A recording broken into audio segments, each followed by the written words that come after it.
Okay, so we're looking at nutrition, supporting service users to eat well. This is what we'll be covering this morning. So we're going to be looking at malnutrition, what that means. We're going to be looking at symptoms of malnutrition, what might cause malnutrition in the first place, treatment for it, and also the care planning assessments that we've got in place and sort of actions that you might want to put in place to support that service user.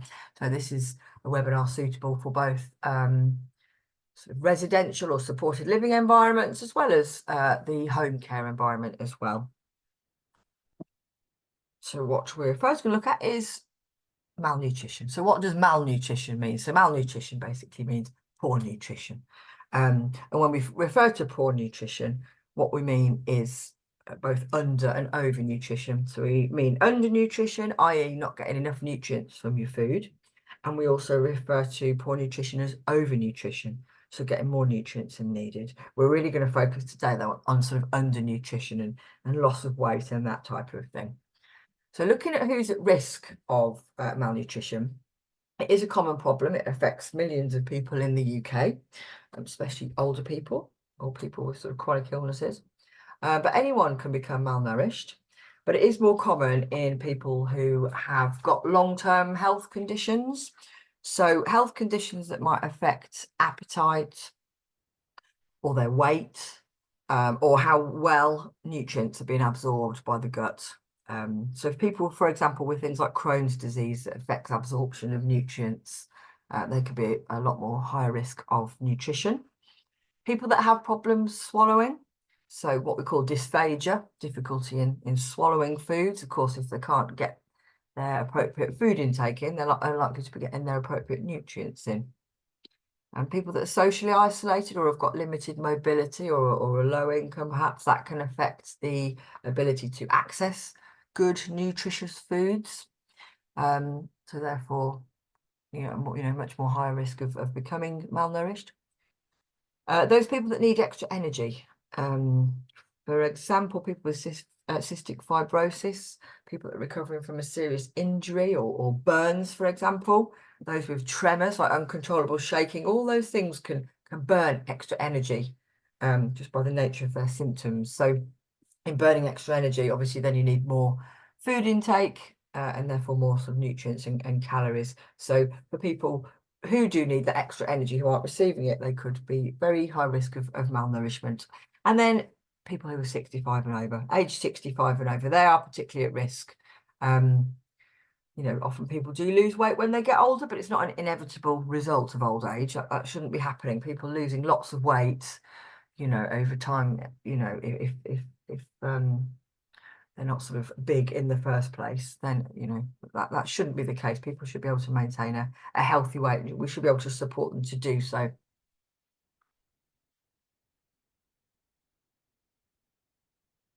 If we're looking at the best way to prevent malnutrition, of course, that would be to eat a healthy, balanced diet.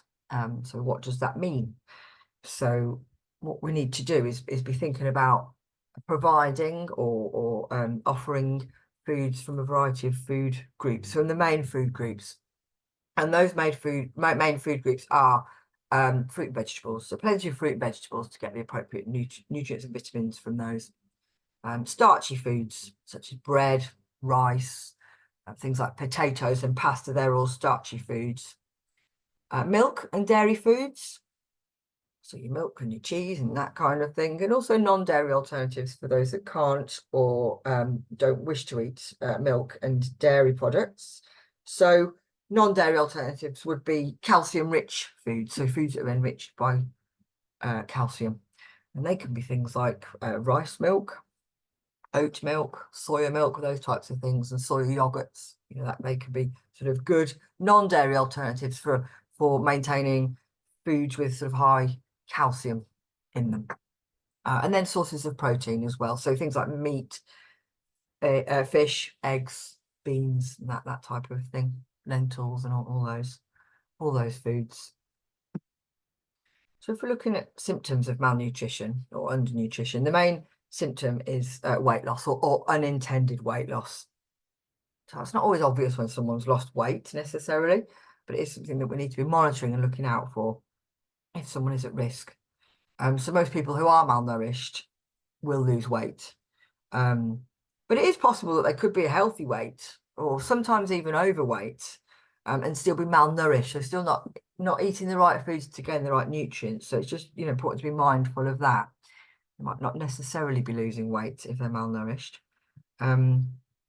So there's things like, there's certain vitamins and minerals in foods, you get through your diet and through foods and what have you. And if you're not getting enough of those, you may still be overweight or the normal weight, but just not getting enough. So a person could be malnourished if they unintentionally lose 5 to 10% of their body weight within 3 to 6 months. And we have the MUST tool, the Malnutrition Universal Screening Tool, on the system, which I'll show you shortly, and that monitors that. So you can put in how much weight they've lost in the past 3 to 6 months if you're able to get that information. And the system will calculate what percentage of weight loss that is and give them a score. They could be malnourished if they've got a body mass index, or a BMI as we call it, under 18.5. So that would put somebody at risk if they had a low BMI. And again, on the system, the BMI gets worked out. If you put in the weight and the height, you can work that out. And then if the weight changes monthly, then the BMI will change monthly on the MUST tool as well. So you can really track that well as part of your care planning process. If their clothes are becoming loose, then that could be a good, an obvious indicator of weight loss there. So if clothes, belts, jewelry seems to be looser than normal or over time, then that could potentially be losing weight, of course. That's all getting loose. If you are suspecting that they are malnourished or they are losing weight, one of the main symptoms, then you need to see a GP if you're worried if it is unintentional weight loss. Because they can then sort of take further action on that. That could become very dangerous. It could become very poorly if they lose a lot of weight. But other symptoms, as well as weight loss, are reduced appetite.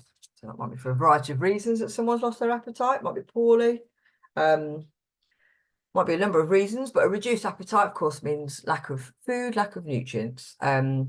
Someone might become not as interested in food and drink. So that could be for all manner of reasons. If someone's feeling quite low or depressed, that can often cause lack of interest in food or drink. Tiredness. So if people are tired, that can be a symptom of malnourishment. If you're feeling tired all the time and sluggish and sort of fatigued, people will often feel weaker. We all know if we haven't eaten, we do feel these things, don't we? And then sort of perks us up when we do have a meal. And if people are getting ill often or taking longer to recover when they do get ill, that could be a sign of malnourishment as well. Wounds don't heal as well if someone's malnourished and aren't getting the appropriate nutrients. If wounds are taking a long time to heal, then that's something to be mindful of, that they may be malnourished. People may also experience poor concentration, a bit of brain fog, lack of ability to concentrate and take things in. They may feel cold most of the time, probably not when it's just expected that they would feel cold if it's cold outside, for example. But if they're feeling cold most of the time, even if the temperature is quite warm within the room that they're in, that could be a sign. And also low mood or depression could also be a sign of malnourishment. So again, if you're worried about someone within your care, within your service, see a GP if they've got any of those symptoms, or try and encourage that person to just get some help to see what it might be that's causing those things. So what does cause malnutrition? Well, it's obviously caused by lack of nutrients, as we've said. So it could be a result of a poor diet or problems absorbing the nutrients. And certain things might increase your risk of becoming malnourished. So as in health conditions and that type of thing. So we just want to look now at some of those health conditions that can lead to malnutrition. So some long-term conditions. Often people with certain long-term conditions may experience a range of things like a loss of appetite. They may feel sick, they may vomit, they may have changes in bowel habits like diarrhea. So things like cancer or liver disease, Some lung conditions can cause this, like chronic obstructive pulmonary disease, COPD. Mental health conditions as well, so things like depression or schizophrenia, that can affect people's moods. And then that can have a knock-on effect, affecting their desire to eat. There's some conditions with that give you the inability to digest or absorb nutrients, as we talked before, like Crohn's disease or ulcerative colitis. They can affect the ability to digest food and absorb appropriately. And then dementia as well. So often people with dementia or some kind of brain impairment that may cause a person to neglect their well-being and maybe become forgetful about eating in the first place. Eating disorders, of course, if someone's controlling what they're eating or eating very, very minimal, so things like anorexia, they obviously wouldn't be getting the appropriate amount of daily food intake that they need. And people can become malnourished if they need an increase in their amount of energy. So if they're healing in surgery, for example, or as we said before, they've got a burn or some kind of tremors or something, things that sort of increase the amount of energy that's needed, that can cause it. So when we look at medicines, as we're looking at next, some medication can increase the risk of malnutrition, or the risk of developing malnutrition. Certain medications can do so. Some have unpleasant side effects. So they might make you feel nauseous, sick. They might make you lose your appetite. They might make you have diarrhea or loose stools. That could either mean you eating less or not absorbing as well as you should be. And then if we look at physical and social factors, so teeth and dentures, they can contribute to malnutrition, the following things. So teeth and dentures, if they're in poor condition, they might be painful. It might be painful to eat. If they're loose, it might be difficult to eat. So that's going to affect the food intake of somebody. If someone's got a physical disability or other impairment, might make it difficult for them to move around or cook or shop for food in the first place if they haven't got any extra support. If someone's living alone or feeling isolated, socially isolated, it's difficult to want to sort of cook it in those situations sometimes. If people have got limited knowledge, so they don't know much about nutrition, they don't know much about cooking, and they're living on their own, for example, that could be quite challenging to get the appropriate food intake and nutrients in. And some people aren't really aware of the different food groups, what they should be eating and that type of thing. People who are alcohol or drug dependent, they are sort of less likely to eat well. And people on low income or people in poverty may not be able to afford the appropriate foods with the appropriate nutrients that they need for a sort of well-balanced, healthy diet. There's lots of different contributions to malnutrition there. So when we talk about treatment, well, it all depends on the underlying cause and how malnourished that person is, but you should seek GP advice or medical advice if you suspect someone is malnourished to get some further information. So a person may be given advice that they can follow at home or in the care home setting. They might be supported by a dietitian, for example, or another healthcare professional, sort of qualified healthcare professional.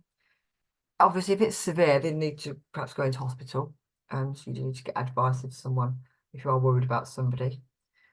So if we just look at dietary changes and supplements now. So a dietitian, if they do see a dietitian, they'll advise about dietary changes that can help. So they may create tailored plans, sort of tailored diet plans for that person to ensure they get enough nutrients and the correct foods.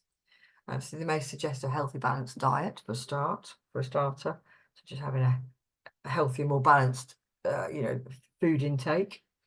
They may recommend fortified foods. So they're foods that contain extra nutrients, supplements. They may suggest snacking, so in between meals. They may suggest calorific drinks, so having drinks that contain lots of a high sort of concentrated amount of calories, and supplements as well. Also, I don't think I've got that on there, have I? But supermarket deliveries are often a good idea for people who are, on their own, maybe having difficulty accessing food. There's now lots of supermarket deliveries that happen. That could be helpful for people that are having difficulty if they're living on their own, for example. So lastly, there we've got supplements. So they need to be recommended by a dietitian, and they are sort of extra nutrients in the form of supplements, but they should be taken on the advice of the appropriate healthcare professional. Sometimes the person might need feeding tubes. So if you can't eat properly to meet your body's needs, so if you have got problems swallowing, for example, dysphagia, as we talked about earlier, there are alternative ways to get nutrients. Of course, this would be advised by a medical professional. They can include things like an NG tube, so a nasogastric tube. That's a tube that's passed through the nose down into the stomach. So that would be the way that a person is fed with sort of a bag of nutrients, or a peg tube. That's a tube that's placed directly into the stomach or the gut, through the skin, in the tummy. And parenteral nutrition. So they're nutrients in a bag, like we can see here on that image on the right, and that's fed directly into the bloodstream, so through a tube in the vein. And so there are alternatives if someone really is struggling with malnutrition and limited food intake. And they will be started in hospital. The likelihood is that these will be started in hospital, but they can be continued at the person's home or within the service that they're in, if they're well enough to go back to that service, and you have the staff sort of competent to deal with those things. That is something that can be had as a sort of a longer term solution to avoiding malnutrition. Look at care and support services that are available. So some service users who are malnourished and need that extra care with underlying issues such as limited mobility may need some extra care. That might include home care, so people that can help you shop for food or cook for you or help with your meal prep or anything like that. Occupational therapists, they can identify problems with daily activities, and they can sort of help find solutions in terms of adaptive equipment and that type of thing to help you cook your own meals or to get around the house properly, or the service that you're in. At Meals on Wheels, so that's a sort of at-home service that can often be provided by the local authority. There are private companies as well that do Meals on Wheels. There is often a charge for that as well. So just to be mindful of that, but it is a sort of a good solution in terms of getting, good nutritious hot meals sent directly to your door, really.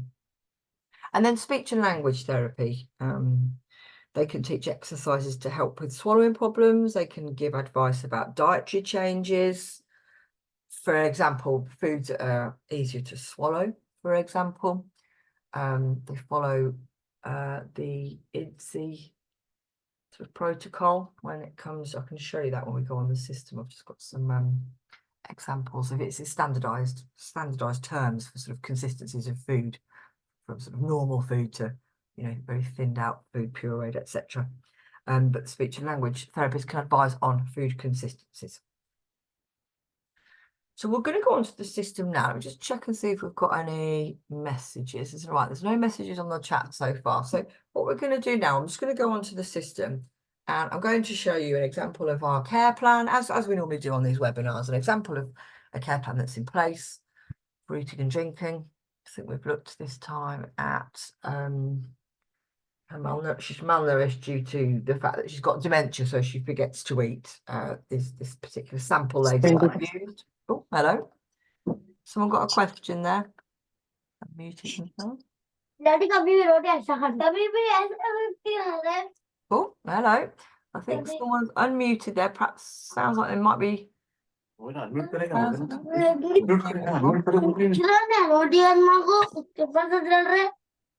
we just make sure we're all muted, please? Oh, no, just make sure we're all muted. Thanks. Let's have a look. Oh, I hope I haven't just can someone just pop in the chat whether they can see the screen or not? Would that be all right? I don't know whether I just pressed. Oh, I think it is still sharing actually. I'm hoping that you still can. Let's have a look. Yeah, there we go. I've got a chat. We can see this. Yes, yes, yes. Thank you. Thanks, Shanti. That's great. I'm relying on you, Shanti, for me and my screen share monitor. Thank you very much for that. Okay, right. I think we might have gone back to the start here. So I'm just going to very quickly whiz through.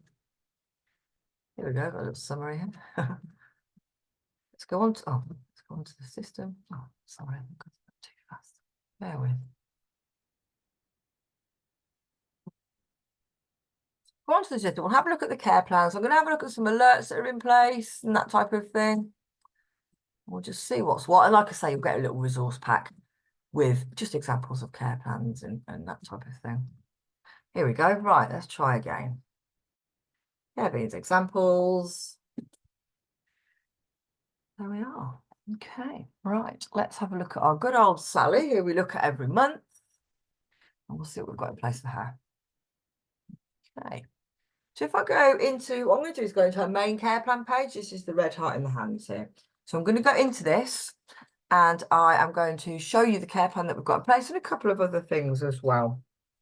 So when we look at the care plans, let's just pop into it. When we look at the care plans, all the care plans are the same in terms of their makeup. They've got what's the issue, what's the goal, and what support are we going to give them.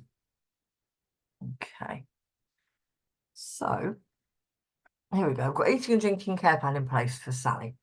So I've also got in place for her a must tool as part of our care planning process for eating and drinking. So I've got the must tool, which I should think you've probably all heard of, but for those that haven't, that's the malnutrition universal screening tool.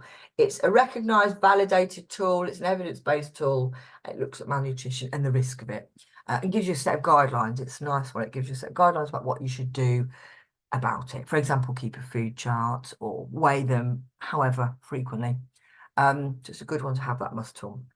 So if we click into the eating and drinking care plan, I'll show you that first of all, the must tool, and just what that looks like.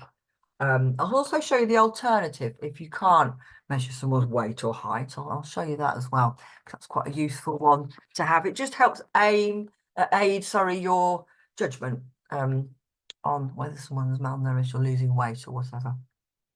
So we've got our eating and drinking care plan here. So what I'm going to do is just pop into this assessment and show you this must tool.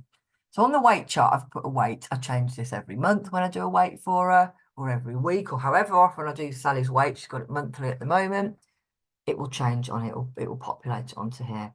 We've got our height in here as well. So this is already in here when you come to do the must tool, and it will say what her BMI is, and it will say she's a healthy weight or not, whatever it might be. It will tell you what that indicates on the right here. And then you can see here, we talked earlier in the presentation about whether they've lost any weight in the past 3 to 6 months. If someone's just been admitted to your service, you might not necessarily know that, but if you do know the answer to that, you need to just put that in there. And then the third question is whether they've been poorly, so acutely ill, and they're likely to not eat for the next 5 days. That'll be a yes or no. So we answer that. We can score without saving, so we can have a quick look at the score, and then saving the assessment pops it down here, so I can see all my old must tools here over time. I can display all of them if I wanted to. There's loads of them there. I've done them every month since she's been in my home. This was the latest one a few days ago. She scored 0. If I hover over, that will give me the risk level that she is and what that means. So we need to agree some goals with her. We need to monitor her weight and rescreen her monthly. If there was any clinical concern, I'd do that more frequently. But as for now, I'm going to do that monthly and then review the care plan monthly. So that's fine. I'm going to do that as part of my care planning. I can also view any old assessments as well. So that's the must tool. Just before we go on to the care plan, actually, I'm going to show you this alternate assessment that BAPEN provide. BAPEN is the organisation that's created the must tool. So let's just pop one in place for Sally. It might not be there actually. Just bear with while I just go on to somebody else. Let's go on to Jennifer.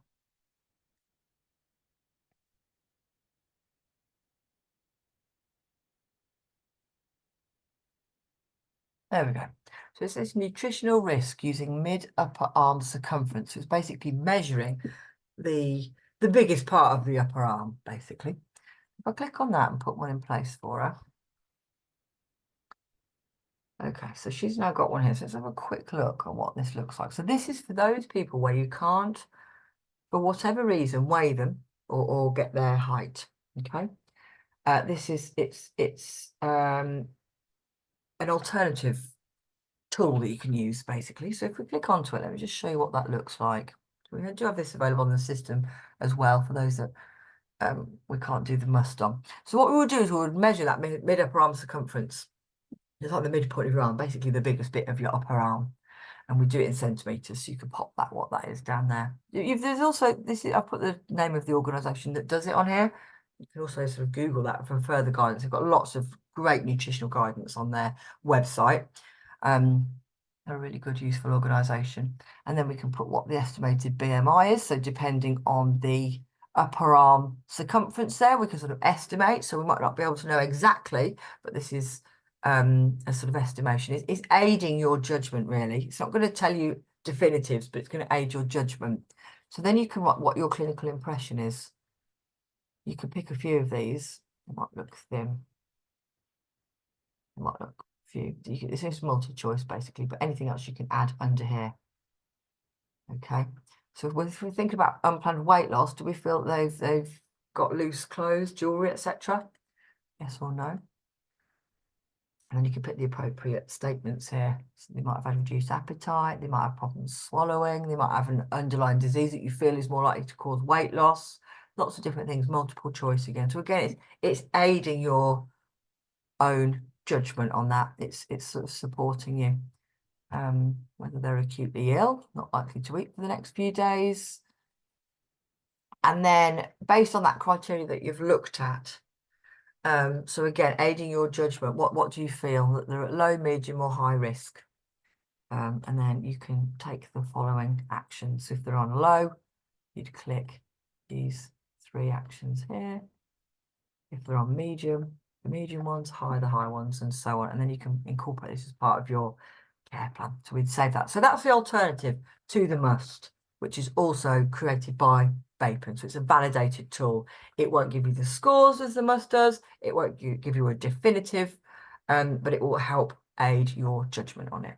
Okay, so they're the 2 main tools that we would use when it comes to nutrition. And then if we go back into the care plan, eating and drinking care plan. So if I just show you what I've done here, I mean, and this is the main section of the care plan. Obviously, people are going to have lots of different reasons as to why they may be at risk of malnutrition, but I've just popped in here. Again, you'll get this on a resource pack with an example. So I've just put in the reason why she's sort of at risk of malnourishment, so she gets confused. So why could eating and drinking be a problem for her? She sometimes gets confused. She forgets to eat and drink. She needs encouragement. She's at risk of malnutrition because of these reasons. She's had a recent chest infection. She has lost weight. She's had poor food intake. So I've just included all that in my care plan. She's now gaining weight, but I just need to monitor that. This is what her goal is. So I want her to maintain a healthy weight, good level of nutrition and hydration. I want her to be treated with dignity and respect and privacy and to maintain a healthy weight. And then this is how I'm going to do it. So I've put lots of support in here. I've put those guidelines in here that Bapen suggests about low risk. I've also put the daily support that I'm going to put in place for her. So a food intake chart, a fluid intake as well, just to make sure she's drinking plenty of fluid too. I've put that she needs that support because she's forgetful when it comes to eating and drinking, so she needs support. I put that she needs to maintain a healthy mouth. To make sure her mouth's nice and clean and pain-free so that she can eat well, to support her in the dining area, to make sure she's got access to the foods and drinks that she likes. So I've put all that support in and lots of information in here. Now, ongoing monitoring, I'm going to put a food chart in, a fluid chart, a weight chart. I'm also going to put a mouth care chart in place because I want to make sure she's got really good oral health so that she's eating well. Okay. This is actually just some demo information here I've put here. So that's the IDSI, I was telling you about that speech and language therapists use, so the International Dysphagia Diet Standardization Initiative, or IDSI for short. And it's just that standardized description of different foods and drinks consistencies. So that's what that is there. I've just popped that in as well. I've put in a risk of malnourishment risk assessment in as well. So I've just put a few details about that risk of malnourishment. I just want to further assess that in my risk assessment. So if we didn't give her any assistance at all, she'd have a very severe risk of being malnourished. So we're going to put this robust care plan in place and this risk management plan in place here. And the target would then be a medium risk. We can't get rid of risk completely, but that would just change that to a medium risk. And we're currently meeting that by putting that robust plan in place. Okay. So it's very similar to what we've put in the care plan there. So I'm going to do a must frequently. I also want to be alerted if she's lost 2 kilograms or more when she gets weighed. I'm going to show you how to put that prompt in place because that's quite a useful piece of information to have and get alerted to the operations dashboard. So let's show you that now. So that's the care plan. Again, you'll get a similar sort of care plan in your resource pack. Let's go to this page now and I'll just show you a few of the little alerts and things that we can put in place. So first of all, I've put a dietary needs alert in place. It doesn't take away from my care plan down here. It's just an extra level of alerting. So the carers can see this on their apps as well. So when they log in, we'll see this. If she's on a high calorie diet, for example, she forgets to eat, she needs some assistance. So it's just some little by the way information at the top here. Conditions and alerts. So if I go into conditions and alerts, and if I scroll down here, this is where I put in place that dietary alert. Just then I said yes to it and I put all the detail in here. So that's where you can set these different alerts. I've also put an alert in down here for a trigger.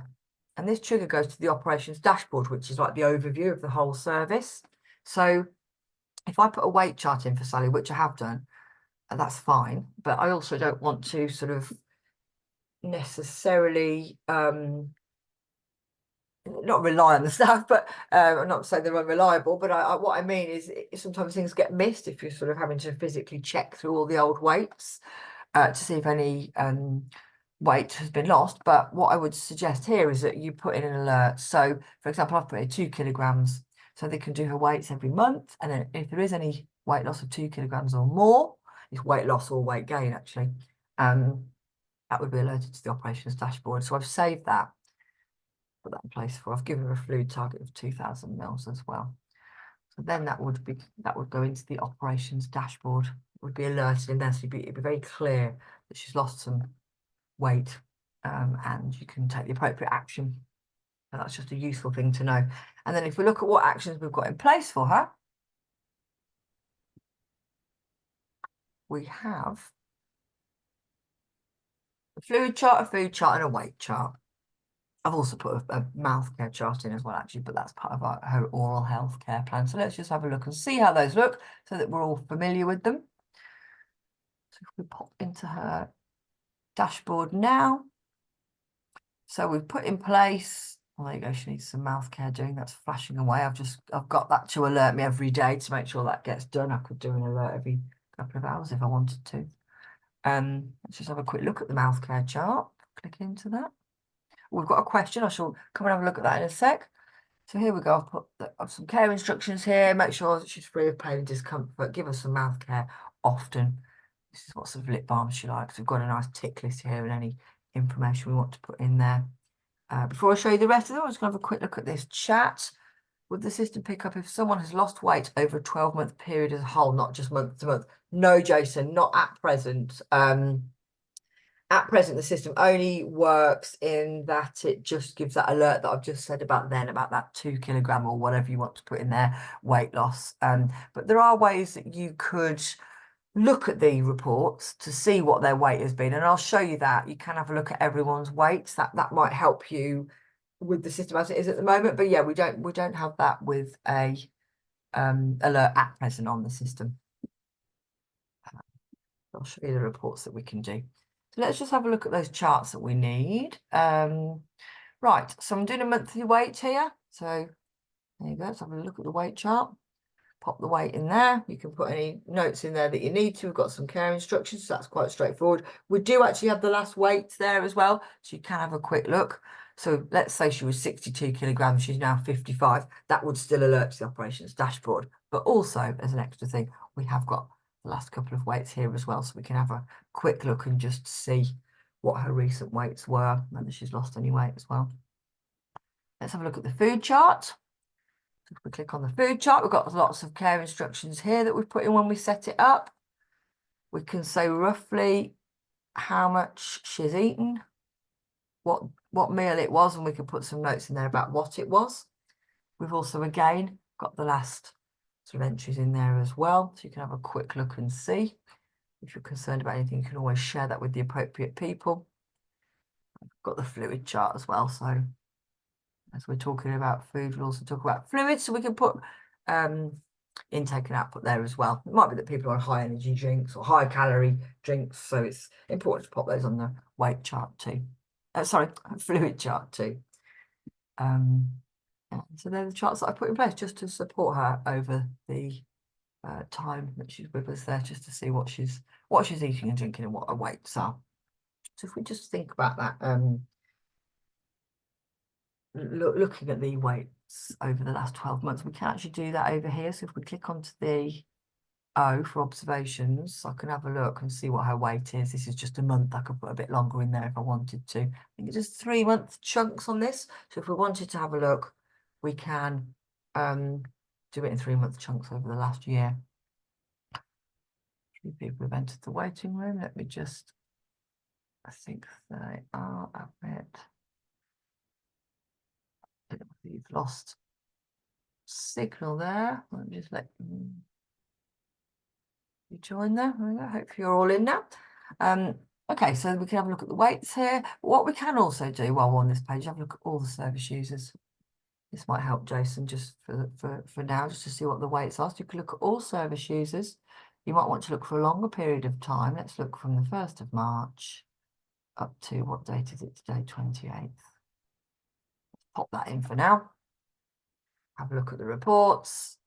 And then if we scroll down, we can see everybody's weights, weight charts. Okay, so we can actually see quite a sort of obvious line there. We've got a graph for everybody. We've also got underneath the actual weight itself. So we've got the weight here plotted on a graph, and then we've got the date, the time, the weight, any weight change if there was one. So we can have a look at that over time, what the BMIs were, and any notes that we've put onto those. So here you go. You can see there's a different graphs. And here we are. So we've got lots of, you can sort of see there, very obviously there's weight gain and things like that. So it's quite a nice visual, that graph, just for showing you what's been happening. See, this person's been losing weight here. And then you can investigate further. You can also say this is a PDF, or you can print out that if you wanted to. Just got the little print symbol there. Okay. And I think that's everything today in terms of nutrition and care planning. So I hope that's been helpful. Let me have a look and see if there's any more chats. No, there's not, but feel free to ask. We've got a little bit of time left. If you've got any questions, do ask. If you want me to go over anything, or if I don't know the answer to anything, I'll find out for you. But I hope that's been helpful in terms of looking at nutrition and the different aspects of what we've got on the system. So you'll get your resource packs, you'll get your CPD certificate. Will probably be next week now, because we'll still do this on Thursday as well. So if anyone has got any colleagues that want to come and join on Thursday at 2 o'clock, do just go onto the website www.carebeans.co.uk, and they will need to register, and then we'll get the link.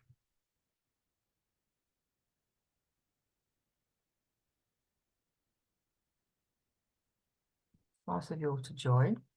Next month, was it June? June, isn't it? Next month we are doing hydration. That's what the one we've got next month.